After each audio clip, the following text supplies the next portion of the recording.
Welcome to the deep dive. We know you're here because you love to really get into the details and have those aha moments, especially when it comes to complex philosophical ideas. Today, we're going deep on something that seems kind of basic at first, but it's got huge implications for how we think philosophically, and that is presupposition in language. Exactly. It's this fascinating idea that whenever we speak, we're not just saying things outright. We're also kind of smuggling in these assumptions, these bits of information that we're taking for granted, as already true. Like if I say the current king of France is bald, I'm not just talking about his lack of hair. I'm also assuming there is a king of France. Right. I see what you mean. Or let's say I say she's sad that she didn't study philosophy in college. That part, it implies she actually didn't study philosophy, right? It's not the main point of the sentence, but it's like a background belief baked right into how we use language. And that, in a nutshell, is what presupposition is all about. So our goal today is to unpack this for you, our listeners, especially, for those of you who enjoy a good philosophical puzzle. We want to dig into what exactly philosophers and linguists mean by this whole presupposition thing. Why is it such a big deal, even though it often flies under the radar? And where do the really interesting disagreements lie in how we understand it? We've got a whole bunch of sources to draw on, but our main guide is going to be this really in-depth entry on presupposition from the Stanford Encyclopedia of Philosophy. Yeah, it's a really great resource. And, for anyone interested in philosophy, understanding presupposition is essential, I'd say. It ties in so many fundamental questions. We're talking about the nature of meaning, the concept of truth, the role of context and how we interpret things, and ultimately how we even manage to build shared understanding when we use language. That's a lot to unpack. Oh, yeah. We're going to be looking at different theoretical perspectives, exploring why some ideas that seem pretty intuitive at first glance actually run into problems, and just highlighting the ongoing debates that make this area of study so dynamic and so fascinating. All right, so let's jump right in. What makes presuppositions so unique? I mean, language is full of all sorts of ways to get a meaning across. Why does this particular kind of meaning get so much attention from philosophers? That's a great question.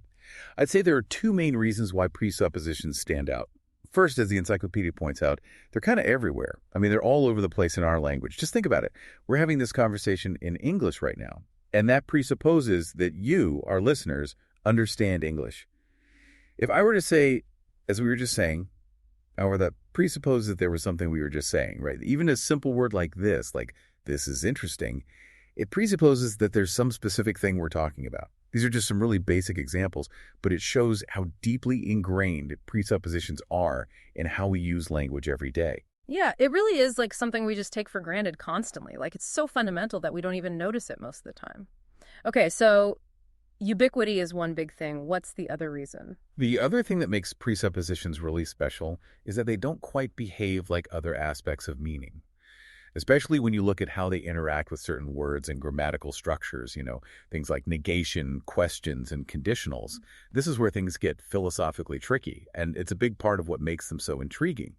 To really grasp the significance of presuppositions, you have to understand how they work in these more complex linguistic environments. Okay, let's get into that unique behavior then. How do we even identify a presupposition when we see one? The encyclopedia mentions these concepts of triggers and projection. Can you break those down for us? Absolutely. So, certain words and grammatical structures basically act as presupposition triggers. They're like little flags in the language that signal, hey, this part of what I'm saying, you should just assume it's true. It's background information. The encyclopedia gives this really comprehensive list of triggers, and it just highlights how widespread they are. Give us some examples. What are some of these triggers? Well, we've got things like factive verbs, words like know, realize, discover. Like if I say she realized the lecture was boring, that presupposes the lecture actually was boring. Right. Then you have aspectual verbs, words like stop or continue, which suggest that something was already happening before. He stopped reading the philosophy book. Presupposes he was reading it at some point. Right, like stopped implies there was an action going on. It makes sense. What else? What other kinds of triggers are there? Temporal clauses are another big one, things like before, after, since. She felt relieved after finishing the assignment. Presupposes that, well, she did finish the assignment, right? Yeah. And then you've got things like manner adverbs. If I say he quickly solved the logic puzzle, that presupposes he actually did solve it. It's just about how he did it. Okay, so lots of different ways to embed these assumptions into our sentences. What about those more complex sentence structures you mentioned, like cleft sentences? Yeah, those are great examples. So if I say it was Aristotle who first proposed that argument, well, that presupposes that somebody proposed that argument, right? Makes sense. And quantifiers, words like every or all, can also be triggers. Every student in the class understood the concept presupposes there are students in the class. Right. Definite descriptions like the prime minister, those are classic examples. They presuppose that there's a specific, unique prime minister we're talking about. Names work in a similar way. If I say Kant wrote that book, that presupposes Kant exists. And even things like intonation and focus can trigger presuppositions. Like if I say she was the one who solved the problem, with emphasis on she, I might be implying that we were already talking about a problem and someone solving it. Wow, so we've got this whole arsenal of ways to sneak these assumptions into our language. Okay, so once these triggers are in place, you mentioned this projection thing. What's that all about? So projection is where things get really interesting, especially from a philosophical point of view. It's this tendency for these presupposed bits of information, these background assumptions, to kind of stick around, to survive, even when you embed the sentences containing their triggers within larger, more complex sentences under different kinds of operators. It's like they have a life of their own almost. Can you give us an example to illustrate that? Sure. Let's go back to that cleft sentence. It was Aristotle who first proposed that argument, which presupposes, that there was an argument and someone proposed it. Now, what happens if I negate that? If I say it wasn't Aristotle who first proposed that argument? The main point of the sentence has changed, right? But we still kind of assume in the background that there was some argument and someone proposed it. The presupposition seems to project out from under the negation. So the negation changes what we're specifically saying, but the underlying assumption persists. Exactly. And it's not just negation. The same thing often happens with questions. Was it Aristotle who first proposed that argument? Yeah. Still carries that assumption. And conditionals like, if it was Aristotle who first proposed that argument, then it must have been influential. Still the same assumption lurking in the background. You can even see this with words like might or believe. She might realize that she was wrong, presupposes that she was wrong, even though it's not stated directly. Okay, so I'm starting to get a feel for this projection thing. These background assumptions are kind of escaping the influence of the main operator, the main point of the sentence. But if this were always the case, it would be pretty straightforward. But, as with everything in philosophy, there's got to be a catch, right? Oh, yeah. Language is never that neat and tidy. Sure. The encyclopedia makes a really important point here. This projection business, it's not always so cut and dry. There are times when these presuppositions that we expect to project, they just don't. And this is where we get into the idea of cancelability. Cancelability. So it's like you can override a presupposition sometimes. When does that happen? Exactly. It's like hitting the undo button on an assumption. This cancellation often happens when you embed the sentence containing the trigger and then directly deny the presupposition, usually in a separate part of the sentence or the conversation. The encyclopedia gives a good example. It wasn't Aristotle who first proposed that argument. In fact, no one did. So here, that presupposition that someone proposed the argument, which is usually associated with that cleft sentence structure, it gets explicitly canceled by the second part, where we say, no one did. I see. The direct denial overrides the usual inference. But the encyclopedia also says you can't just cancel presuppositions willy-nilly. It matters whether the trigger is embedded in a larger sentence or not. Right. If I just blurt out, it was Aristotle who proposed that argument, but actually no one proposed it. That just sounds totally contradictory. It's like I'm saying something and immediately denying it. This is actually different from how things work with those conversational implicatures we talked about earlier. Remind us, what are those again? Like if I say some philosophers love logic puzzles, it might imply, in the background, that not all philosophers love logic puzzles. But I can easily cancel that implication by adding, actually, come to think of it, all philosophers love logic puzzles, but with a core presupposition. You can't do that so easily. You can't just say, some philosophers love logic puzzles, but logic puzzles don't exist. That still sounds fundamentally off. So presuppositions are more resilient than those implied meanings, but they can be overridden, especially with an explicit denial in specific situations. Okay, that seems like a key distinction for any theory trying to make sense of meaning. Now, this takes us to the big theoretical divide, right? The semantic versus the pragmatic approaches to presupposition. The encyclopedia outlines this distinction. What's the core philosophical difference between these two camps? This is where things get really interesting, philosophically speaking. The heart of the debate is whether presuppositions are, built into the meaning of words and sentences. like a kind of inherent conventional meaning. It's just part of the language itself. That's the semantic view. Or are they more about how we use language in specific situations, drawing on what we know about the world and how conversations usually go? That's the pragmatic view. Okay, so one is all about the rules of language, and the other is more about how we actually use those rules in practice. Right. The semantic tradition, it goes all the way back to philosophers like Frege and Strawson. They were especially interested in these things called definite descriptions, like the King of France, and the whole problem of terms that don't actually refer to anything in the real world. Like what happens when you say, the King of France is wise, but there is no King of France? Right, because France doesn't have a king anymore. Yes, exactly. Russell, another famous philosopher, he argued that in cases like that, the sentence is just straight up false. Because, he said, part of what the sentence means is that there is a king of France. And if that part is false, the whole thing is false. But Strawson, he had a different take. He argued that in cases like that, the sentence doesn't even have a truth value. It's neither true nor false, because it's not actually making a proper statement. It's like it fails to launch, because one of its core assumptions, one of its presuppositions in this case, that there is a king of France is missing. So for Strawson, it's not just that the sentence is wrong. It's like the question of whether it's true or false doesn't even apply. Like the sentence is just broken. Exactly. And this challenges the classic idea that every sentence has to be either true or false. Strawson came up with this really influential definition. He said that sentence A presupposes sentence B if and only if, whenever A is true or false, B is true. Okay, that's pretty abstract. I know, right? But think about it in terms of negation, which often makes things clearer.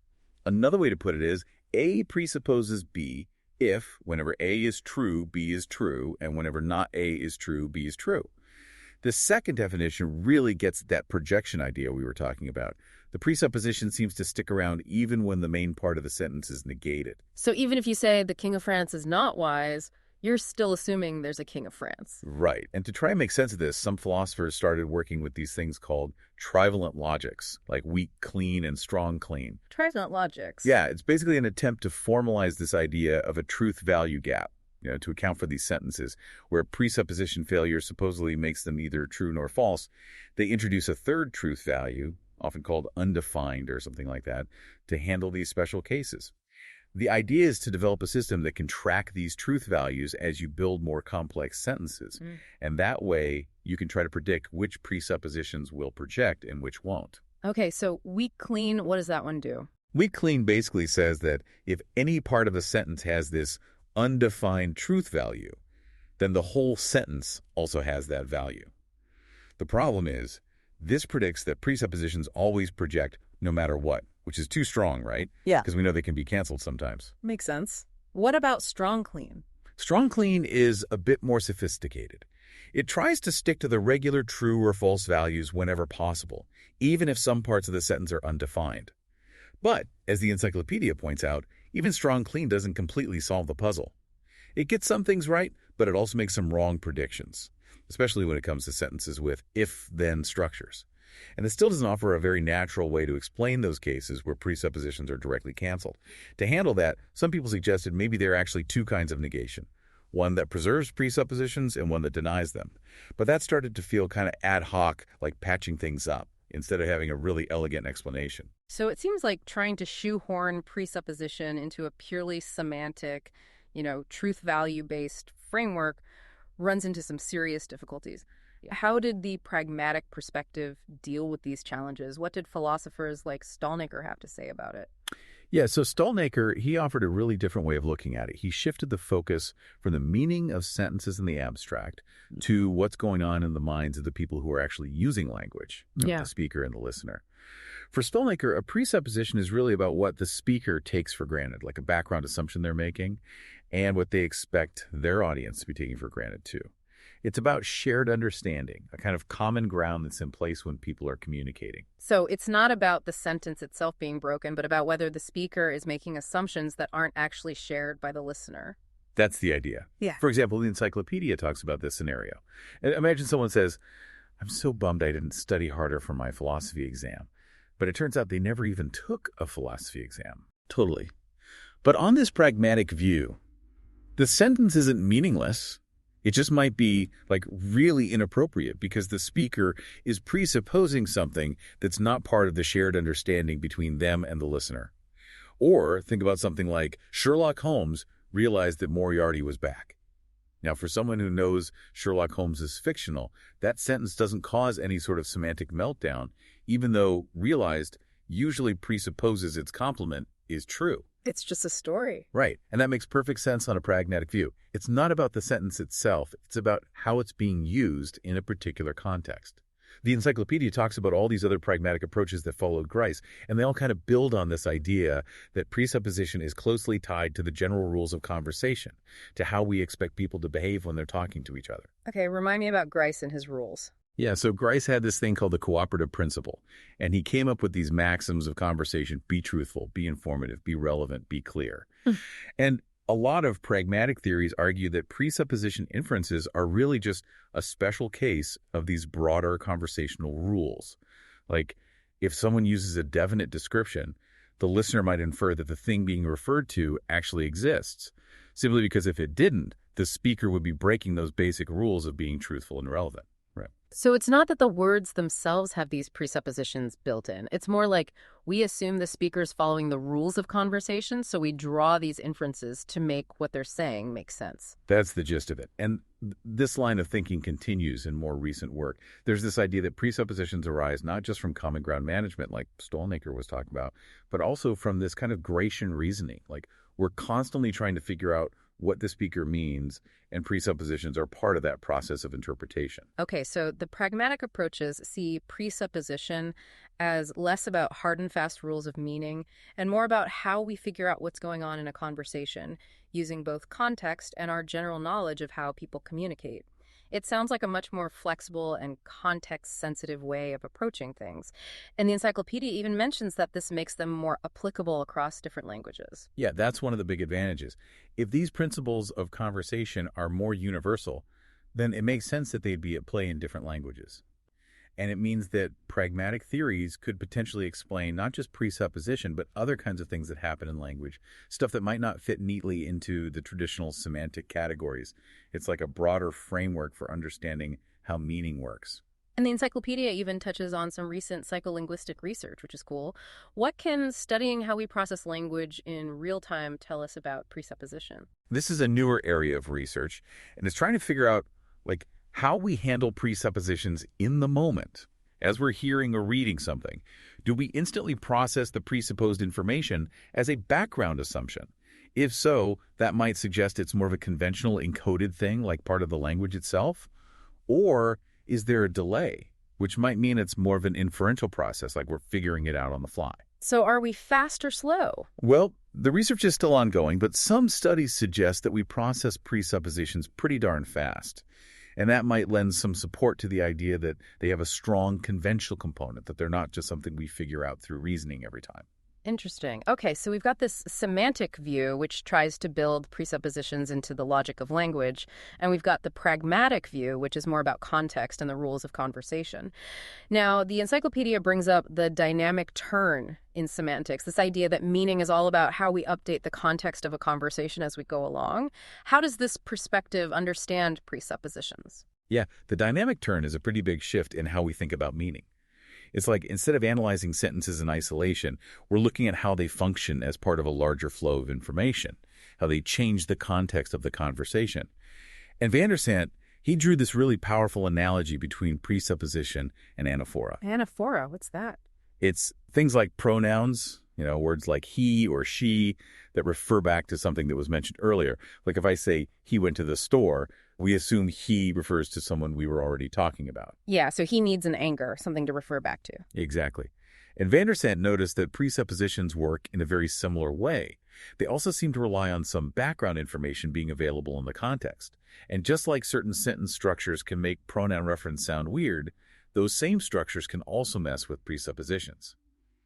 This led to this really cool idea that presupposition, just like anaphora, is really all about how we manage information as a conversation unfolds. So it's not about the sentence itself, but about how it fits into the bigger picture of what's being said and how it changes that picture. That's a great way to put it. This whole dynamic perspective led to the development of what are called satisfaction theories. and the idea of local contexts. These are really central to how we understand presupposition projection these days. Okay, break it down for us. What is satisfaction in local contexts? So the basic idea is that when you're trying to understand a complex sentence, you don't just evaluate each part against the entire conversation up to that point. You also have to consider these smaller local contexts that are created by different parts of the sentence itself. Kartunen, in his early work, he talked about different kinds of operators that affect how presuppositions project. Like, there are plugs that block projection, holes that let presuppositions through, and filters that are kind of in between. They let some through and block others. I'm trying to picture these plugs and holes. I know, it's a funny image, right? But the idea is that words like told that act like plugs. They stop presuppositions from projecting out. Words like perhaps are more like holes. They let the presuppositions pass through. And then you've got filters like if-then structures that determine which presuppositions get to project based on the meaning of the different clauses. Okay, so like a little presupposition obstacle course. Yeah, kind of.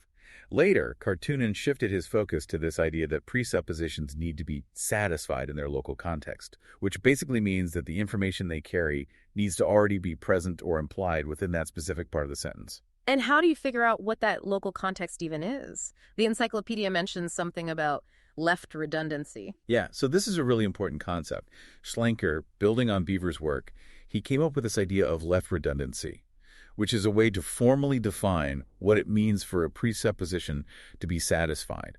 It basically says that a presupposition is satisfied if adding it explicitly to the sentence at that point would be redundant. Like, if the information is already there, you don't need to say it again. I see. No need to repeat yourself if it's already clear from the context. And this helped to explain those conditional presuppositions you were talking about earlier, right? Exactly. So, like with that sentence, if the king is ill, then the queen will visit him. It presupposes there's a king. Now, satisfaction theories often say that this presupposition is only really in play within the if part of the sentence, not the whole thing. So if the if part is true, if the king is actually ill, then the presupposition needs to be satisfied in that local context. But it doesn't have to be true for the entire sentence to make sense. Heim, another important figure in dynamic semantics, he built on this idea with his own framework, which uses the concept of context sets. Context sets. Yeah, basically it's a way of representing all the possible ways the world could be, given what we know. And Heim's idea is that you can only update the context with a new sentence if the presuppositions of that sentence are true in all those possible worlds. And this can happen within these local contexts that are created by different parts of the sentence. Yeah. So it's like this really precise way of tracking how information flows and changes as we go through a conversation. Okay, so this dynamic turn, it's all about context and how it changes. And presuppositions need to fit into this ever-evolving context, either by being satisfied or, what was the other thing? Accommodation. Yeah, accommodation. It's like when a presupposition isn't satisfied in the context, but instead of causing a total breakdown, the listener just kind of adjusts their understanding to make it work. Kartunen, he famously called it a leap that listeners make to keep the conversation going smoothly. Like, we're always trying to make sense of what people are saying, and sometimes that means tweaking our own beliefs a little bit to accommodate their presuppositions. So if I say, my brother's a philosopher, and you didn't know I had a brother, you'd just accept it and move on, rather than stopping the conversation to be like, wait, you have a brother. Right. You just update your mental model of me to include the fact that I have a brother without even thinking about it consciously. Yeah. But as the encyclopedia points out, accommodation is a really tricky concept. There are all sorts of debates about when it happens, how readily it happens, and what kinds of presuppositions are easier or harder to accommodate. Okay, so what are some of the different views on accommodation? Well, one distinction is between what's called strict accommodation and broad accommodation. It's about how much we're willing to accommodate. Like, imagine I say, John stopped reading Critique of Pure Reason and started working on his own philosophical treatise. Sounds like John. Right. So a broad view of accommodation would say that you just accept both things, that John was reading Kant and that he's writing his own treatise. But a stricter view would say, hold on, the only thing we really need to accommodate here is that John was reading something before. The fact that it was Kant, that might come from something else, some other inference. So it's about how much we read into the presupposition. Exactly. And then there's the question of where accommodation happens. Does it affect the overall context of the conversation, what's called global accommodation? Or is it more local, like it only affects our understanding within a specific part of the sentence, maybe inside a conditional or something? There's even this idea of intermediate accommodation, which is somewhere in between. Like, maybe the accommodation affects a larger chunk of the conversation, but not the whole thing. Can you give an example of those different levels of accommodation? Sure. Imagine someone says, maybe Sarah knows she messed up. That presupposes Sarah did something wrong, right? Global accommodation would mean we just add that to our general understanding of the situation. Sarah messed up.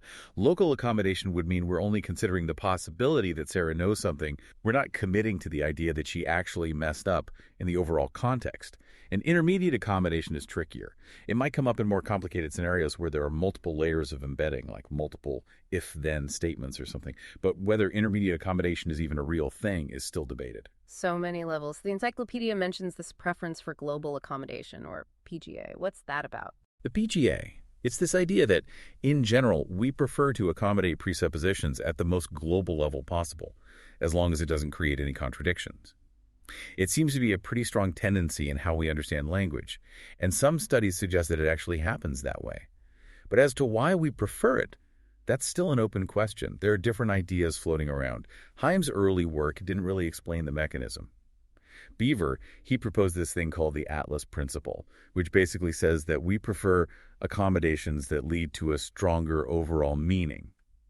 But that principle has its own problems, and it doesn't always predict things perfectly. And I guess it makes sense that not all presuppositions are equally easy to accommodate. Some just slide right in, while others feel more jarring if the background assumption isn't already there. Yeah, that's a great point. Like, presuppositions that are triggered by really general expressions, things like simple pronouns or really vague, definite descriptions like the thing or the person, those are often hard to accommodate out of nowhere. They usually need some more specific anchor in the previous conversation. Van der Sant argued that this is because they're just not informative enough to introduce a whole new idea smoothly. But even presuppositions that have more descriptive content, like those triggered by to, can be tricky if they don't connect to something we already know. It seems like accommodation works best when the new information can be easily integrated into what we already understand without causing any logical problems or requiring us to make huge leaps of inference.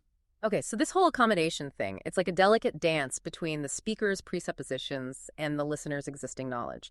Now, the encyclopedia brings up this thing called the proviso problem. What's that all about, and what kind of challenge does it pose for these satisfaction theories?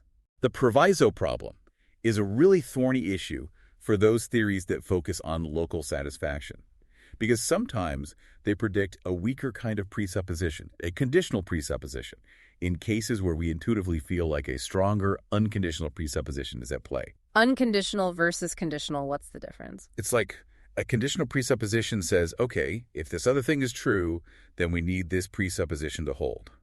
But an unconditional presupposition just says, this presupposition holds, period. And the problem arises when a theory predicts a conditional presupposition, but our intuition is that it should be unconditional. Gotcha. Can you give us an example? Yeah, the classic one is, if John is still smoking, then he's finally stopped beating his wife. Now, that sentence presupposes John used to beat his wife, right? Yeah, that's the implication. Right.